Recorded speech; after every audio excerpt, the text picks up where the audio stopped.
Right. So today, we're going to be diving into this whole idea of, finding a way of escape. And, I know what you might be thinking, like, oh, are we going to be talking about breaking out of prison? But no, that's not where we're going with this. We're talking about those times in life, Mm. when things get really tough Mm. and you just kind of feel stuck, maybe even a little overwhelmed. Yeah. And the source material for this deep dive that we're going to be doing is actually this daily devotional. It's called Way of Escape, and it's from this website, prayray.com. Yeah. And it's specifically the devotional for January 25th. And what really kind of caught my eye about this one was this really powerful analogy that it uses. Oh, I always love a good analogy. It's amazing how you can take, something complex and make it, so much easier to grasp. So what's this analogy all about? Yeah, so it starts off with this verse from 1 Corinthians 10:3. The one that says, "No temptation has overtaken you except what is common to mankind. And God is faithful. He will not let you be tempted beyond what you can bear. But when you are tempted, he will also provide a way out so that you can endure it." And so, the devotional goes on to talk about how we sometimes miss that way out Yeah. because, we get so caught up in our own fear and just feeling powerless. Oh, yeah. That's such a good point. It's like when you're facing a challenge, especially if it brings up, these feelings of fear or inadequacy, it's almost like you get tunnel vision, right? You Yes. focus so much on the problem itself that you totally forget to look for the solution. You forget to even look for that way out that's right there in front of you. Yeah, and you know what else the devotional talks about? Is how we can actually create these mental strongholds for ourselves that kind of keep us trapped in those negative thought patterns. Yeah. It's like we're building these walls around ourselves brick by brick with every past hurt, with every failure. It's almost like we become prisoners of our own minds in a way. And it's really quite fascinating how our past experiences can shape the way we see the present and then ultimately influence our ability to, even see a way forward. And speaking of that, the devotional uses a really interesting analogy to illustrate this point. It talks about this idea of freezing in the face of danger. Oh, yeah, yeah, I remember that. And it compares that physical reaction of freezing to the spiritual paralysis Yeah. we can experience when we're faced with, temptation or hardship. It's like that deer in the headlights feeling. Exactly. And there's actually a reason why fight, flight, or freeze is like a recognized stress response. It's because when we perceive a threat, our brains just go into overdrive. Yeah. And sometimes that leads to inaction, just complete stillness. It's like that moment when you realize you've locked yourself out of your house. Hmm. You need to call a locksmith. But you're just standing there staring at the doorknob, Yeah. frozen by the sheer inconvenience of it all. Oh man, I've totally been there. And in those moments, it can feel like the simplest solution is just completely out of reach. It's like your ability to think clearly and act decisively just shuts down. And that's what the devotional suggests can happen in our spiritual lives too. We encounter a challenge, and instead of looking for that way out, we just freeze up. We get so overwhelmed by fear, by doubt, or just the feeling that we're not equipped to handle it. Yeah, that's a really important point. It really highlights just how much our mindset plays a role in how we navigate challenges. The devotional emphasizes that we have to actively choose to see that way out that God provides. It's not always going to be obvious or easy to find, but it is there. Right. And that choice, that decision to look for the way out, that's where things start to get really interesting. It's about shifting our perspective, moving from feeling totally trapped Yeah. to recognizing our agency, recognizing our ability to take action. And that takes a lot of courage, right? It's about confronting our fears, challenging our assumptions, and really trusting that even when we can't see the whole path, God is guiding our steps. Absolutely. And, the devotional ends with this question. And I think it's such a powerful question. And it's so relevant for all of us. It says, where in your life do you need to look for God's way of escape?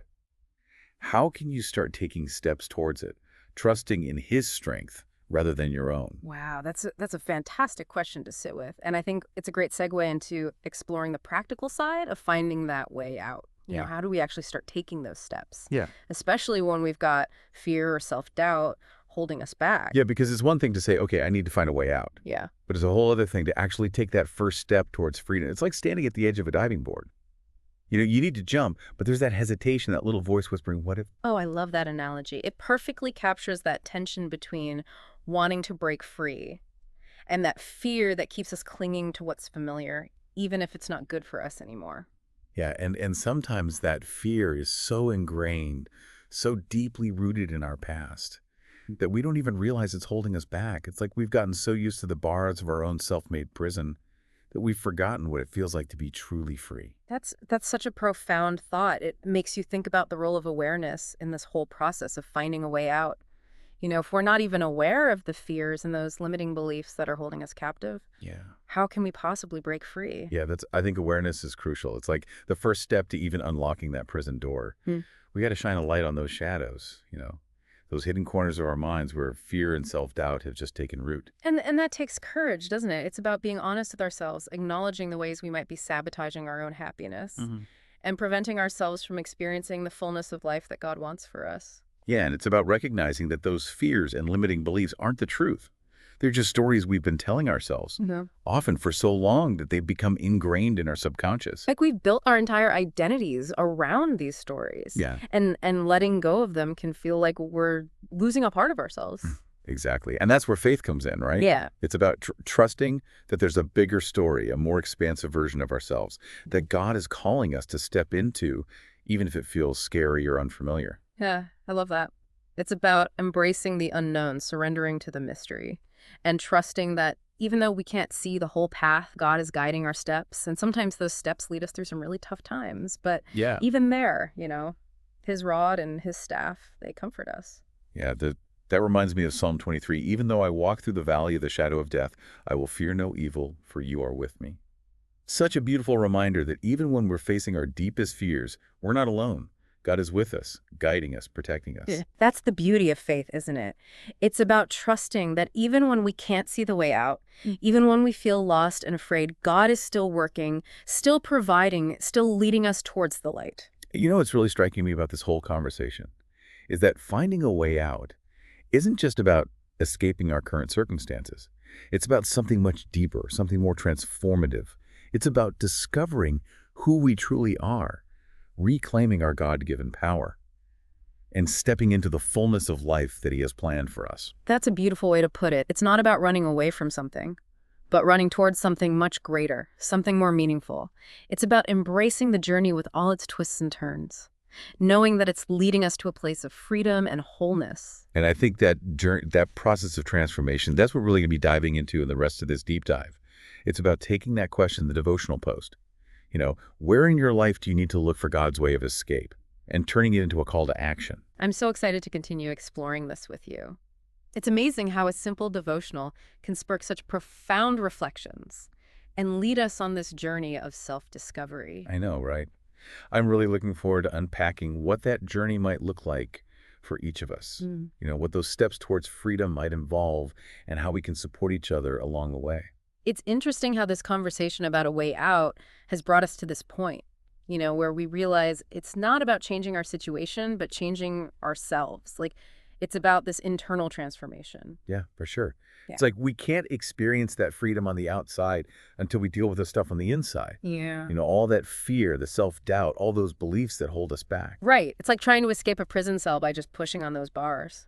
You'll make noise, you might bend them a bit, but you won't get anywhere until you find a way to unlock that door from the inside. Powerful imagery. And it makes you think how we can get so focused on what's happening around us that we forget to do that work on the inside.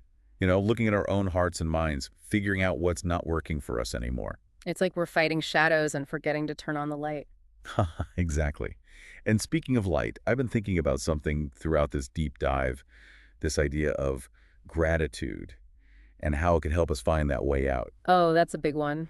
Gratitude is often overlooked, but it can be so powerful in changing our perspective and opening ourselves up to new things. It's like when you're in a dark forest and suddenly you find a clearing bathed in sunlight. It doesn't take away the challenges, but it gives you a break, a chance to remember that beauty and light still exist, even in the darkness. That's a beautiful way to put it. And it really shows the power of gratitude. It's not about ignoring the tough stuff or pretending everything's perfect. It's about focusing on what's good, what's working, what's bringing us joy even when things are hard. Yeah, it's about finding those little bits of light, those glimmers of hope that remind us that we're not alone, that we're loved, and that there's still reason to hope for better days ahead. And what's interesting is that gratitude doesn't just change our feelings, it changes how we think. When we're grateful, we see more opportunities come up with more creative solutions and tap into our own resilience. It's like gratitude unlocks a different part of our brain, a part that's open to possibilities and ready to receive guidance and support. Exactly. It's like tuning into a different frequency, one that's all about abundance and joy instead of scarcity and fear. And that shift can be so powerful. It's like when you're trying to find a radio station and there's all this static, but then you adjust the dial a little and suddenly the music comes through crystal clear. Great analogy. And it reminds me of something I read about the science behind gratitude. When we're thankful, our brains release dopamine and serotonin. Those are the neurotransmitters linked to happiness and well-being. So it's not just some fluffy feel-good concept. There's real science behind it. Exactly. And it makes you think about how gratitude can be the answer to that freezing response we talked about earlier. When we're stuck in fear and anxiety, it's hard to see a way out. But gratitude can break that cycle, shift our focus, and open us up to new possibilities. It's like gratitude gives us a moment to breathe, to pause, to reset, and remember who we are and what we can do. And in those moments of clarity, we're more likely to see the way out that God has given us. It might not be what we expect, it might not be easy, but it will be there. I love that. It really shows how important trust is, surrendering to the mystery and believing that even when we can't see the whole path, God is guiding us. Absolutely. And you know, it reminds me of a time in my own life when I was stuck and didn't know which way to turn. I had a big decision to make, and the fear and doubt were so overwhelming, I could barely function. I've been there. Yeah. Those times of uncertainty can be so paralyzing. Yeah. What helps you move forward? I remember talking to a friend and she gave me some great advice. She said, instead of focusing on what scares you, try focusing on what you're thankful for. Such simple but powerful advice. What happened when you shifted your focus? It was incredible. It felt like a huge weight lifted off me. I started listing everything I was grateful for, even the little things like a warm cup of coffee or a beautiful sunset. And as I did that, I felt this peace and clarity I hadn't felt in weeks. It's like gratitude created space for you to connect with your inner wisdom, to hear that quiet voice guiding you towards the right decision. Exactly. And the interesting thing is, the decision I made wasn't easy. It involved going out of my comfort zone and taking a risk. But because I was rooted in gratitude, I felt brave and confident in a way I wouldn't have otherwise. Like gratitude gave you the strength to face your fears and trust that even if things didn't go perfectly, you'd be all right. That's it. And that experience really showed me the power of gratitude in facing challenges and finding a way out of tough situations. I love that story. It's a reminder that gratitude isn't just about feeling good. It's about empowering us to make tough choices, take risks, and reach our full potential. And it's about remembering that even in dark times, there are still things to be thankful for, still reasons to keep going, and to trust that God is working things out for our good, even when we can't see it. And what's really hitting me is that gratitude isn't just an emotion. It's a choice. We choose every day to focus on the good, to appreciate what we have and acknowledge the love and support around us. So true. It's like gratitude is a muscle we need to work out. The more we practice it, the stronger it gets and the easier it is to tap into it, even when things are tough. Such an important point, especially for anyone struggling to find their way out. It's like saying, hey, even if you can't see the light right now, you can still be thankful for the air. You breathe, the roof over your head, the people who love you. Yeah. And those little acts of gratitude can spark hope and resilience within you. Beautifully said. We're reminding ourselves that even in the darkest moments, there are still reasons to have faith, to keep going, and to trust that God is working everything out for the best. And that trust, that faith, is what helps us step out of the darkness and into the light, to move from fear and limitations to freedom and possibility. And you know, the journey doesn't end there. Finding a way out is often just the start of a much bigger adventure, one of transformation and growth that leads us to discover who we really are and what we're meant to do. I love that. Yeah. It reminds us that life is a journey, not a destination. It's about embracing the process, learning from our experiences, and letting ourselves be changed along the way. It's amazing how much we've uncovered in this deep dive about finding a way out. You know, we started talking about escaping tough situations, but we've really gone so much deeper than that. I know, right? It's like we've explored the psychology of fear, the power of gratitude, even the importance of changing from within. It's like we've peeled back all these layers and found these deeper truths about ourselves and our connection with God. It's like we began by looking for a way out of a specific situation and ended up discovering a whole new way to live. Yeah, I like that. It really emphasizes that true freedom isn't just about getting away from external circumstances, but about changing our thinking, our worldview, even how we relate to ourselves and others. And that new way of being, that internal transformation, it's something that takes time. It's not a one-time thing. It's a journey, a process of growing and changing. Like we're constantly shedding old skin, letting go of those limiting beliefs and becoming a bigger, better version of ourselves. And that process can be tough and uncomfortable, but it's also so freeing. It's like we're breaking those chains that have been holding us back and finally able to breathe deeply and experience the full life God wants for us. And what's really hitting me is that we don't do this transformation alone. We've got God's grace guiding us, the support of our communities, and the wisdom of those who've been down this road before. It's like we're all in this together, each at our own pace, but all moving towards the same goal, a place of wholeness, freedom, and love. And even when we trip up, get lost, or feel discouraged, we can always find our way back to the path, back to that love and strength that's always there. And, sometimes those stumbles, those detours, those times of getting lost, they actually lead to the greatest discoveries. Mm. It's like we need to wander off the main road to find those hidden gems, those unexpected blessings. Exactly. It just shows how important it is to be open to the unknown, to trust that even when we can't see the big picture, God has a plan that's way bigger than we can grasp. And that plan, that journey, is all about becoming who we were truly meant to be. Not Hmm. perfect, not without flaws, but fully alive, fully ourselves, fully aligned with our purpose. That's beautifully said.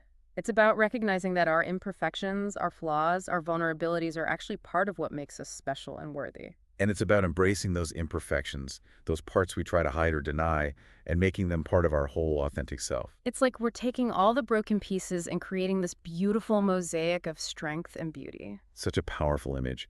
It reminds me that finding a way out isn't just about escaping a bad situation, but escaping the limits we put on ourselves, the stories we tell ourselves about who we are and what we can do. It's about breaking free from the prison of our own minds and stepping into those unlimited possibilities that God has placed within us. It's a journey worth taking no matter how tough it might seem. Absolutely. It leads us to our true selves, to a deep connection with God and the world around us. As we wrap up this deep dive, I want to encourage everyone listening to embrace this transformative journey that's waiting for them. Don't be afraid to face your fears, to question your limiting beliefs, and to step out in faith knowing that God is with you every step of the way. Remember, the way out is often found by looking within, being thankful, and trusting that even when you can't see the whole path, you're being guided to a place of freedom, wholeness, and love. Thanks for joining us on this deep dive.